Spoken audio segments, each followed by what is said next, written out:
Welcome to Lesson 7 of Story-Based English. In this lesson, we have an adventure for you. A young woman named Maya is driving across the American desert on the famous Route 66 when her car breaks down. By the end of this lesson, you will know 10 new vocabulary words, and you will understand how to use the zero conditional and the first conditional. These are two of the most useful grammar structures in English, and after this lesson, you will feel much more confident using them. Let's go. Okay, here is our first sentence. Listen carefully. Maya was stranded on the side of Route 66 under the scorching sun, with nothing but desert as far as she could see. Let me read that one more time. Maya was stranded on the side of Route 66 under the scorching sun, with nothing but desert as far as she could see. All right, let's dig into this sentence. What a dramatic opening. First, the word stranded. If you are stranded, you are stuck somewhere and you cannot leave. Maybe your car broke down, maybe your flight was canceled, maybe you missed the last bus. You are there and you have no way to go. Stranded is a powerful word because it carries a feeling of helplessness. You are not just waiting, you are trapped. Can you think of a time when you were stranded? Maybe you were stuck somewhere because of bad weather or a transportation problem?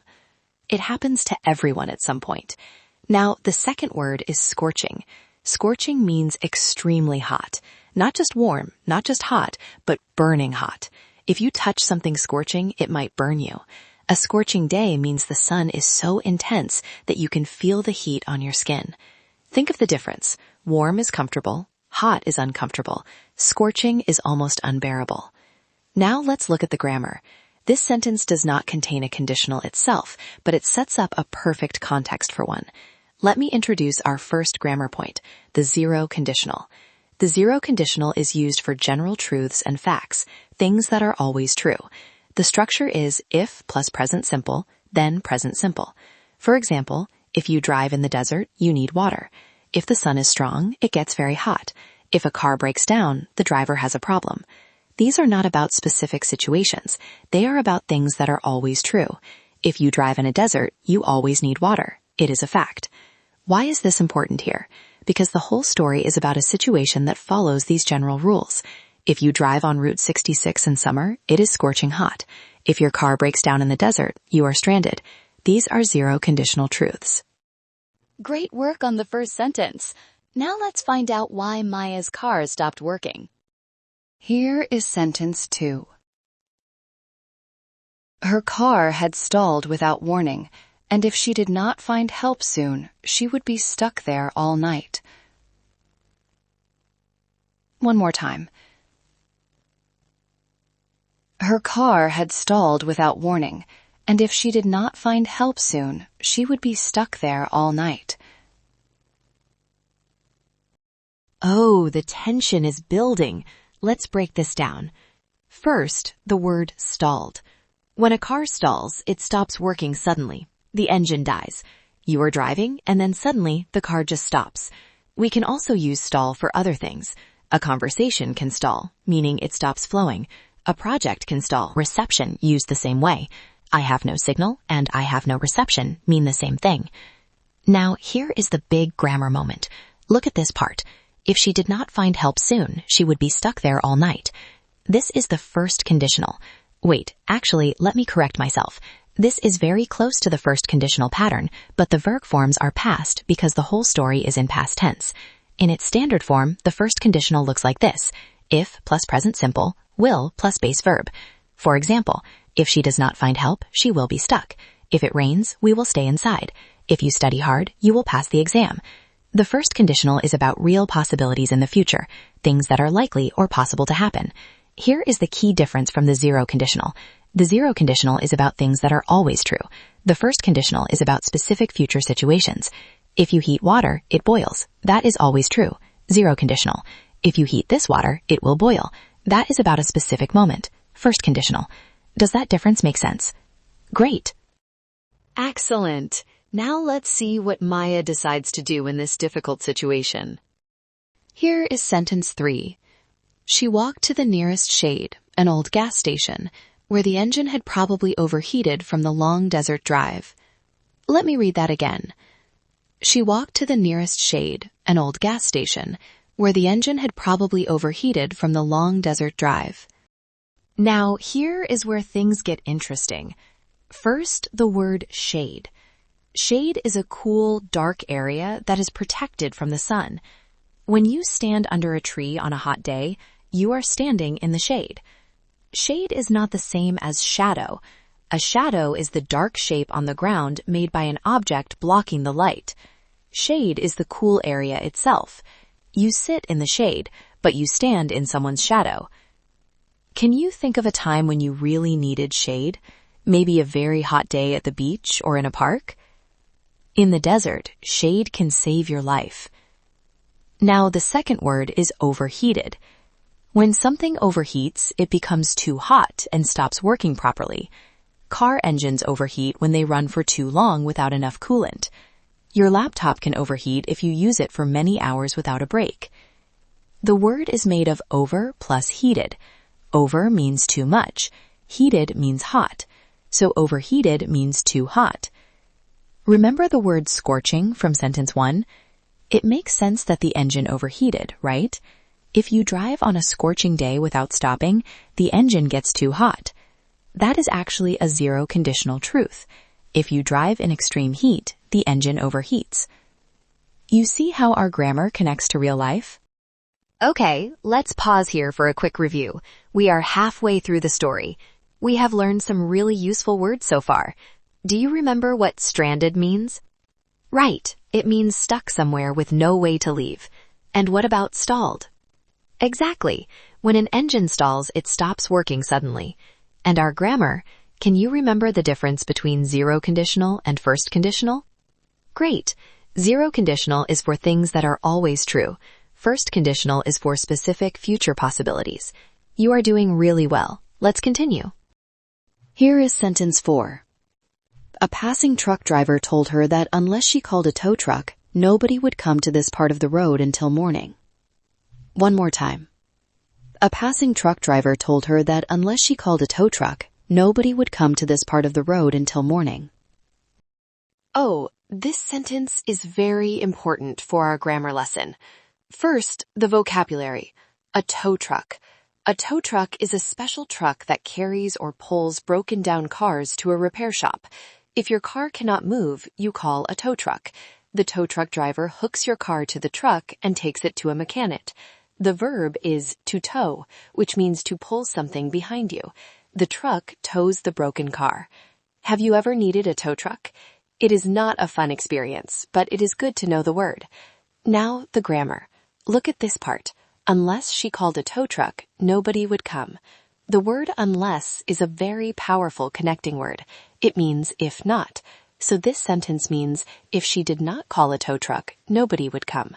Unless works just like a negative first conditional.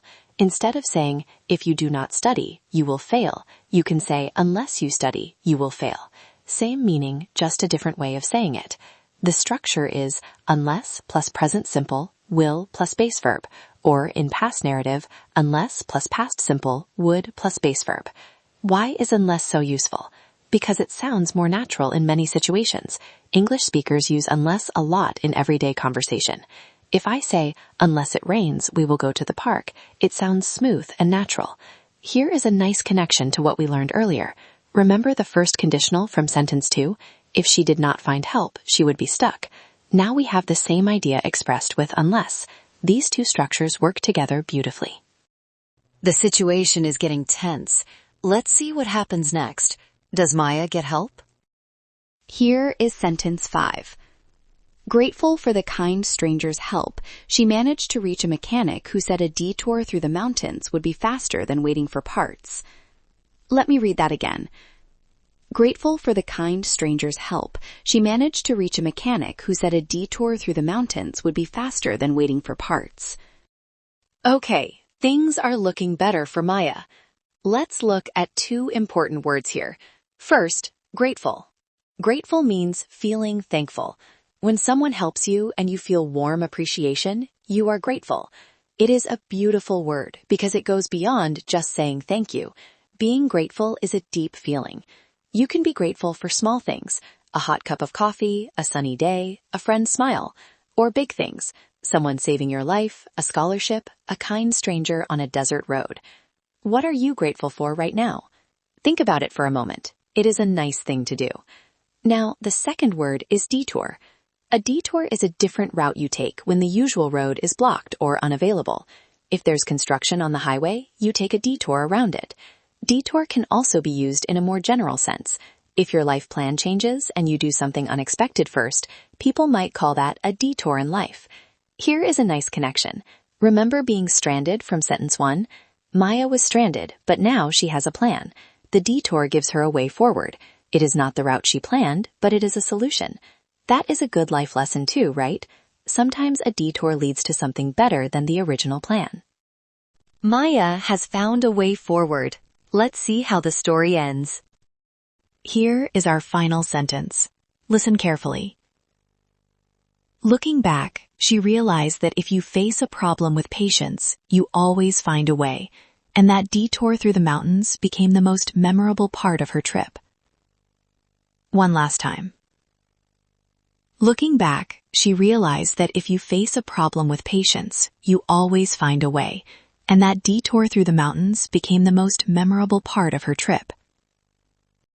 What a beautiful ending. Let's look at this carefully. First, the word memorable. Something memorable is something you remember for a long time because it was special, important, or unusual. A memorable meal, a memorable trip, a memorable conversation. Memorable comes from the word memory.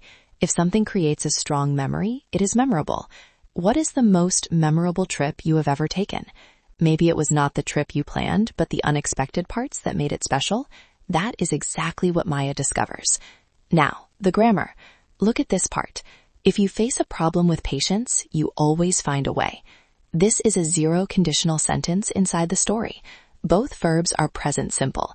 It is not about a specific situation. It is about a general truth. If you face problems with patience, you always find a way. And this is the perfect moment to compare our two conditionals one final time. Earlier in the story, we had first conditional sentences about Maya's specific situation. If she does not find help, she will be stuck.